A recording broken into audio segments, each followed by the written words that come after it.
mtakapouona mwezi wa Dhulhijja, mtakapouona mwezi wa Dhulhijja, huo ndio msingi.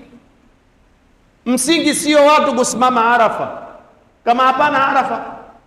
Kwa hiyo hii Idi yote imeondoka, kufunga 9 Dhulhijja yote imeondoka, kila kitu kimeondoka kwa sababu watu hakufanya ibada ya Arafa.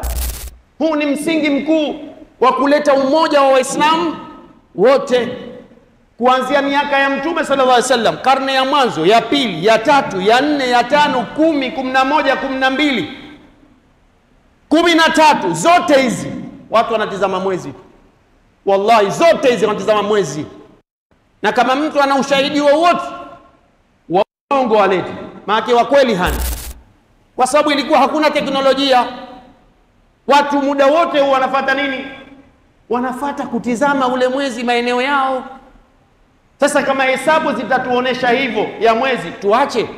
Shekhe, ukiuona mwezi, Sheikh Ibn Uthaymeen kaulizwa, bwana imetokezea tukauona mwezi kwenye nchi yao, wameuona kabla, inabidi itafika mwezi 10 ambayo ni haramu wao kufunga. Kwa Saudia itakuwa ngapi? 9, wafunge wale Idi. Kasema shekhe, kuleni Idi. Hasa mtu atabirua dini kwa sababu ya teknolojia. Halafu huu mmoja wa Uislamu, Mtume sallallahu alaihi wasallam, Qur'ani imesisitiza sana.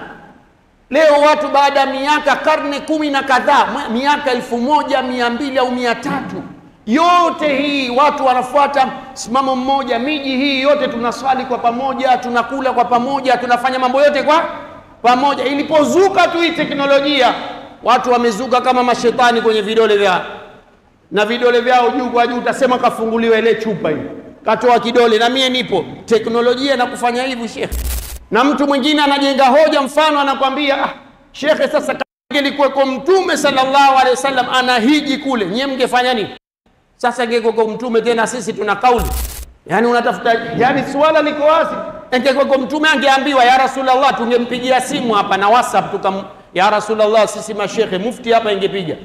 Mie mufti wa Tanzania nakuuliza ya Rasulullah, kwa heshima zote na taadhima, sisi huku vipi tumeuona mwezi, tuende na hesabu ya mwezi au tukufuate wewe ya Rasulullah huko?